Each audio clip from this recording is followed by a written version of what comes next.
नमस्कार, मैं हूं आशीष त्रिपाठी आपके साथ और प्रधानमंत्री नरेंद्र मोदी के मध्य प्रदेश के दौरे को लेकर ताजा अपडेट्स आपको इस बुलेटिन में देंगे। कुछ और खबरों पर नजर डालेंगे। शुरुआत करते हैं प्रधानमंत्री के दौरे की शुरुआत कैसे हुई इसके बारे में जानकारी देकर। दरअसल सबसे पहले प्रधानमंत्री Narendra Modi combined commander conference में शामिल हुए और फिर रानी कमलापति रेलवे स्टेशन जाएंगे, जहां पर वो ट्रेन वंदे भारत को हरी झंडी दिखाएंगे।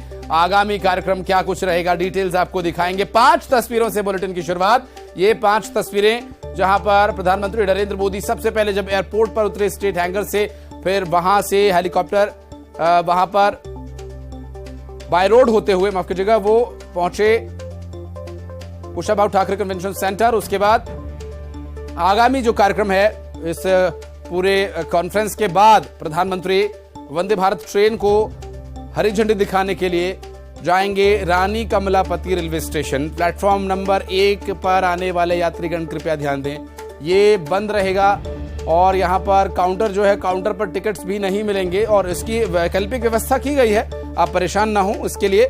और साथ साथ आगे जो ये दौरा है, मुख्यमंत्री ने स्वागत किया था, उस वक्त की भी तस्वीर हम आपको दिखा रहे हैं। इस दौरे से जुड़ी हुई प्रधानमंत्री नरेंद्र मोदी का काफिला पहुंचा था जब कुशाभाऊ ठाकरे कन्वेंशन सेंटर, उस वक्त की भी तस्वीर साथ साथ हम आपको दिखा रहे हैं। तो राजधानी में प्रधानमंत्री नरेंद्र मोदी आए हैं, भोपाल में क्या कुछ उनका कार्यक्रम है इससे जुड़ी हुई अब तक की तस्वीरें, कैसे ये कार्यक्रम प्रधानमंत्री का पूरा शेड्यूल कैसा है, ये हम आपको दिखा रहे हैं। और इसके साथ साथ आगामी जो प्रधानमंत्री का तय कार्यक्रम है उसमें क्या कुछ डिटेल्स रहेंगी ये भी आपको बताते चलेंगे। और आज का जो महत्वपूर्ण और बड़ा आम लोगों से जुड़ा विषय है वो है वंदे भारत ट्रेन, जो सबसे बड़ी आकर्षण की बात है। सबसे बड़ा आकर्षण का जो केंद्र बनेगा वो वंदे भारत ट्रेन बनेगी। Vande Bharat train semi high speed train है, उसके ग्राफिक्स हम आपको दिखा रहे हैं, पूरी डिटेल आपको अच्छे से आंकड़ों के साथ हम ये दिखा रहे हैं और बाकायदा ट्रेन के बारे में पूरी डिटेल्स आप देख सकते हैं। इससे आप अंदाजा लगाइए कि कितना बेहतरीन ये सफर होगा। जो भोपाल से दिल्ली जाने वाले लोग हैं उनके लिए करीब 3 से 4 घंटे 5 घंटे की जो जर्नी है वो कम हो जाएगी और बेहतर होगी ये जर्नी। प्रधानमंत्री नरेंद्र मोदी के इस दौरे से इसकी शुरुआत होगी और हालांकि प्रधानमंत्री दोपहर में इसका उद्घाटन करेंगे और इसमें आगे की जो तैयारी है, क्या रानी कमलापति रेलवे स्टेशन पर लोगों को सुविधा होगी, क्या से क्या कुछ होगा, इस पर भी आगे डिटेल्स आप तक पहुंचाएंगे। लेकिन फिलहाल जो सबसे जरूरी बात बतानी वो ये कि इस प्रधानमंत्री के कार्यक्रम को लेकर जो प्लेटफॉर्म नंबर 1 है वो बंद रहेगा। सिक्योरिटी रीजन से, सिक्योरिटी पर्पज से आप नहीं जा सकते प्लेटफॉर्म नंबर 1 पर, और वहां पर आप कोई भी जो सामान्य गतिविधियां आप आम दिनों में करते रहे हैं वो नहीं कर सकते। वासु चौरे हमारे सहयोगी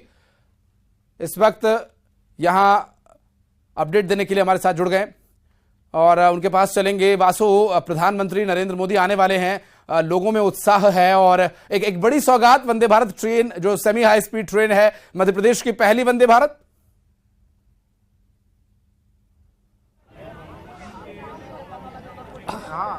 निश्चित तौर पर देखिए, और भोपाल से दिल्ली तक की जो दूरी है, जो सफर में समय लगता था करीब 12 घंटे का, वो मानकर चलिए कि अब 7 घंटे का हो जाएगा। और ये एक बड़ी सौगात मध्य प्रदेश की जनता के लिए होने जा रही है। और खुद प्रधानमंत्री नरेंद्र मोदी, जिन्होंने इस भारत के पहले वर्ल्ड क्लास रेलवे स्टेशन की सौगात यानी कि रानी कमलापति रेलवे स्टेशन की सौगात मध्य प्रदेश को दी थी, और अब वही प्रधानमंत्री नरेंद्र मोदी आज भोपाल में हैं और दोपहर 3 बजे रानी कमलापति रेलवे स्टेशन वो पहुंचेंगे और पहली वंदे भारत एक्सप्रेस जो मध्य प्रदेश से शुरू होगी और देश की 11वीं वंदे भारत एक्सप्रेस, उसकी शुरुआत करेंगे, हरी झंडी दिखाकर रवाना करेंगे। निश्चित तौर पर ये बहुत बड़ी सौगात है और आप देख सकते हैं कि पीएम नरेंद्र मोदी के कार्यक्रम को देखते हुए रेलवे स्टेशन पर जो तमाम व्यवस्थाएं हैं उनको यहाँ पर सुनिश्चित किया गया है। भारी सिक्योरिटी फोर्स जो है वो यहाँ पर तैनात कर दी गई है। यहाँ पे जो भी यात्रीगण पहुंच रहे हैं उनकी यहाँ पे जो जांच है वो बहुत ही ज्यादा सावधानी पूर्वक की जा रही है। रेलवे का पूरा जो स्टाफ है वो यहाँ पर मौजूद है और जो बड़ी संख्या में जो सुरक्षा बल है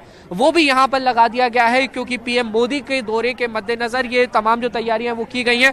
प्लेटफॉर्म नंबर 5 पर मैं इस समय मौजूद हूं और आप यहाँ पर देख सकते हैं यात्री इसी प्लेटफॉर्म से आवागमन कर सकते हैं, क्योंकि प्लेटफॉर्म नंबर 1 जो है वो पीएम मोदी के कार्यक्रम को देखते हुए यहाँ पे रिजर्व रखा गया है। और आप देखेंगे कि जो भी यात्री यहाँ पे प्लेटफॉर्म पे एंट्री कर रहे हैं उनकी पुलिस और आरपीएफ की जो टीमें हैं उनके द्वारा यहाँ पे उनकी सघन जांच जो है वो की जा रही है और उनकी टिकट्स वो भी चेक की जा रही है, उनके नाम अगर वो किसी कार्यक्रम में यहाँ पर शामिल होने आए हैं तो उसकी भी यहाँ पे लगातार जो जांच है वो की जा रही है, लगातार जो मॉनिटरिंग है वो यहाँ पर की जा रही है। और आप देखेंगे कि डॉग स्क्वाड्स की जो टीमें हैं वो भी रेलवे स्टेशन पर पहुंची हुई है तो और लगातार जो सुरक्षा है उसमें किसी भी तरीके की कोई भी असावधानी की जो गुंजाइश है वो यहाँ पे बाकी नहीं रहने दी जा रही है। और ये पीएम मोदी जो ना केवल देश के बल्कि पूरी दुनिया के अब सबसे बड़े नेता के तौर पर उभर कर आए हैं, वो आज भोपाल आ रहे हैं तो अपने आप में बेहद महत्वपूर्ण दिन हो जाता है। और खासतौर पर अगर उनका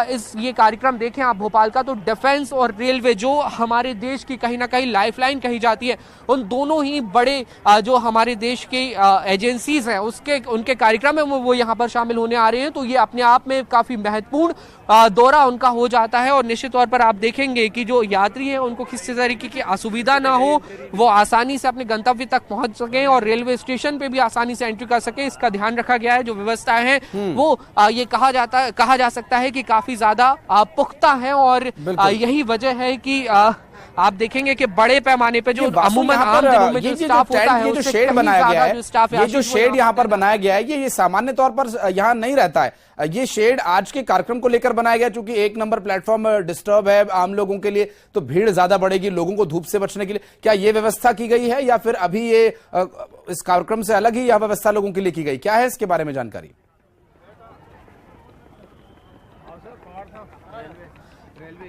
बिल्कुल, देखिए मैं आपको बताना चाहूंगा, ये जो यहाँ पर पीछे जो शेड्स बनाए गए हैं वो कहीं ना कहीं इसलिए हैं कि जो लोग पीएम मोदी के कार्यक्रम में पार्टिसिपेट करने यहाँ पर आ रहे हैं, चाहे वो स्टूडेंट्स हो जिनको वंदे भारत एक्सप्रेस का अवलोकन किया जाएगा, वंदे भारत एक्सप्रेस में वो सफर करेंगे जब पीएम मोदी हरी झंडी दिखाकर रवाना करेंगे, तो इन सभी लोग जो थोड़ा पहले से यहाँ पर कार्यक्रम के बच्चे भी यहाँ पर हैं, आप उनसे बात कर पाएंगे क्या? ये पूरी जो व्यवस्था है वो यहाँ बच्चे कार्यक्रम में शामिल होने के लिए आ रहे हैं, कितने उत्साहित हैं? अगर एक दो रिएक्शंस आप उनसे ले पाएं, बच्चों के मन में क्या है? वंदे भारत ट्रेन देखने जा रहे हैं,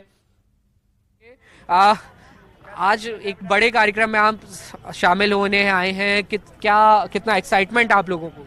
बहुत ज्यादा एक्साइटमेंट, एक तो न्यू ट्रेन है, इसमें ट्रैवल करने का पहली बार मौका मिल रहा है, तो बहुत अच्छी बात है। और पीएम खुद हरी झंडी दिखाएंगे आपकी ट्रेन को? यस, तो ये भी एक अच्छा एक्सपीरियंस होगा। बहुत अच्छा। तो देख सकते हैं आप, जो बच्चे हैं वो काफी ज्यादा एक्साइटेड हैं और खुश जरूर है इस बात से कि आज उनको एक नई ट्रेन में और पहली वंदे भारत एक्सप्रेस जो मध्य प्रदेश में चलेगी उसमें उनको बैठने का मौका मिलेगा। सेमी हाई स्पीड ट्रेन है वंदे भारत एक्सप्रेस, कई सारी सुविधा हैं जैसे ऑटोमेटेड डोर्स हैं, 360 डिग्री रोटेट होने वाली उसमें चेयर है, हाईटेक टॉयलेट्स उसमें लगाए गए हैं। ऐसा system, AI system, artificial intelligence develop किया गया है कि ट्रेन के गार्ड से और ट्रेन के जो लोको पायलट्स होते हैं यानी कि जो चालक होते हैं उनसे यात्री किसी भी समस्या अगर उन्हें है तो वो सीधे बात कर सकते हैं।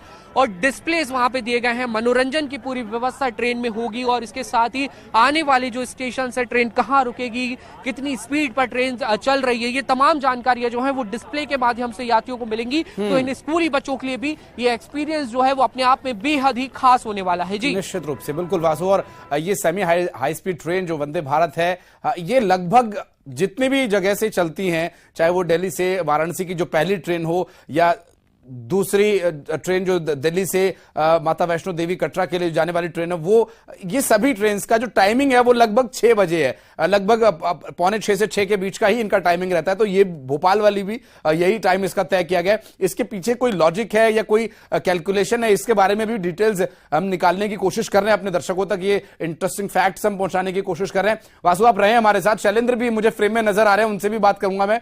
और शैलेंद्र, अभी की क्या अपडेट है, कितना समय हो गया है और कितनी देर अभी ये कमांड सेंटर में बैठक चलने वाली, कमांड कॉन्फ्रेंस की बात मैं कर रहा हूं, अभी क्या अभी डिटेल्स आ रही हैं, कुछ इनपुट्स मिल पाए क्या? देखिए आशीष, लगभग 1 घंटे के आसपास का समय हो चुका है जब से ये बैठक शुरू हुई थी और लगभग 1 बजे के आसपास तक ये बैठक चलेगी। आप मेरे पीछे तस्वीरों में देख सकते हैं, ये कुशाभाऊ कन्वेंशन सेंटर है और इसी कन्वेंशन सेंटर में प्रधानमंत्री नरेंद्र मोदी, सीडीएस और जो तीनों सेना अध्यक्ष हैं, इसके अलावा जो सेना के जो तमाम अधिकारी हैं उनके साथ बैठक आयोजित कर रहे हैं। आमतौर पर इस परिसर में एंट्री मीडिया की रहती है, लेकिन चूंकि आज प्रधानमंत्री खुद यहाँ पहुंचे और यही कारण है कि इस पूरे रास्ते को ही रोक कर रखा गया है। और जब वो पहुंचे लगभग 1 घंटा का समय हो गया हो, तब से लगातार ये बैठक का दौर जारी है।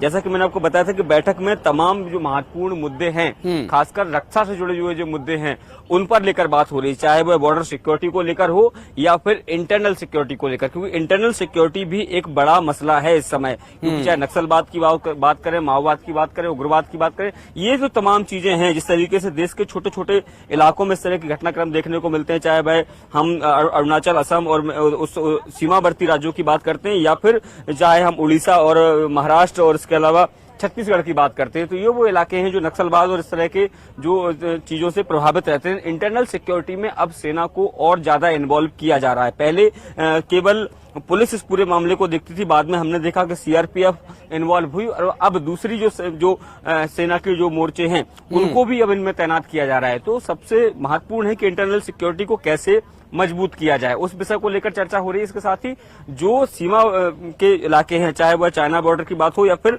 पाकिस्तान बॉर्डर की बात हो, उसको लेकर जो सेना की है वो क्या रणनीति है, चाहे वह जल सेना हो, थल सेना हो या फिर वायुसेना हो, उन सबकी रणनीति को लेकर जो तमाम जो तैयारियां हैं उनकी उससे वो जानकारी प्रधानमंत्री नरेंद्र मोदी ले रहे हैं। और एक सबसे महत्वपूर्ण बात कि आत्मनिर्भर बनाना है, सेना को सशक्त बनाना है, उस दिशा में क्या कुछ प्रयास जो है वो सेना की तरफ से किए गए हैं या सरकार से क्या अपेक्षाएं हैं सेना की, ये जानने की कोशिश प्रधानमंत्री नरेंद्र मोदी सैन्य रणनीति में शैलेंद्र बदलाव आज का एक बड़ा संदेश है और देश को सशक्त बनाना है। बहुत सारे मोर्चों पर हमें लड़ाई लड़नी है, इसलिए हमें हर जगह सेना की आवश्यकता पड़ेगी। तो ये बहुत जरूरी हो जाता है कि सेना के जवानों की, अधिकारियों की उसी तरह से सोच को डेवलप किया जाए, उनको उसी तरह के इंफ्रास्ट्रक्चर दिए जाएं ताकि हम सभी मोर्चों पर युद्ध स्तर पर हम लड़ाई लड़ सके। बहुत शुक्रिया शैलेंद्र, बहुत शुक्रिया वासु आपका इस पूरे मामले पर जानकारी देने के लिए। और